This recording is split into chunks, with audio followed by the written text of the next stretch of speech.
Tiny, une voiture électrique minimaliste made in France, présentée au salon Vivatech. Ouf, c'est très minimaliste, oui. Là, c'est... Alors, 250 kg, 1,85 m de long, 1,30 m de large. Elle rentre facilement dans mon garage. Du coup, on peut même en mettre deux, hein, l'une derrière l'autre. À titre de comparaison, c'est moins qu'un BMW CE04 et c'est 2,29 m pour un poids de 229 kg. Des caractéristiques qui lui permettent d'avancer une consommation de seulement 5 kWh au 100. Pour ses parcours urbains, elle se contente ainsi de deux batteries de 750 Wh et 3,5 kg chacune pour proposer 30 km d'autonomie. Waouh, pas beaucoup, hein. Ces batteries amovibles sont rechargeables à la maison en 3 heures. Un chargeur double est livré. En option, on pourra donc l'équiper de 8 modules de batterie, portant ainsi l'autonomie totale à 120 km. Attendez, 3 heures, c'est énorme pour 750 Wh. Donc ça peut recharger à 250 Wh.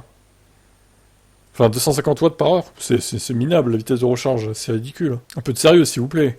Dans ce cas, on pourra également acquérir un second chargeur, petit plus, un panneau solaire sur le toit en option, permet de grappiller quelques watts par heure, par jour mensuellement. Avec ses dimensions hyper compactes, elle s'offre malgré tout le luxe de proposer deux versions. Une version standard dotée d'un vrai coffre à l'arrière avec un rayon pour 70 litres, et on trouve aussi la version baptisée Pick-up, avec son espace de chargement ouvert à l'arrière. Le style intérieur et extérieur se caractérise par l'utilisation de bois. Ok. Homologué en catégorie L6 EB, la Tiny peut être conduite à partir de 14 ans. En France avec un BSR. Moteur de 4 kW, la vitesse 45 km/h. Le prix en version standard ou pick-up, 8 990 € ou 9 590 € pour les éditions de lancement. La précommande nécessite un dépôt de 100 € remboursable, 990 € pour l'édition de lancement. Bonus de 325 €. C'est cher quand même, hein. C'est cher pour ce que c'est, hein, quand même. Putain, c'est plus cher qu'une Citroën Ami, en fait. Alors que c'est moins performant, finalement. Au niveau de la puissance. Enfin, c'est à peu près kiff-kiff, la puissance, pour le coup. Mais surtout, l'autonomie est quand même plus de 2 fois moins élevée. Non, pour moi, une voiture comme ça vaut 5 000 €, pas plus, quoi. Voire 4 000. 9, hein.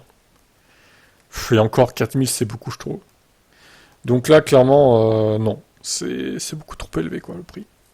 Vous en pensez quoi, vous ?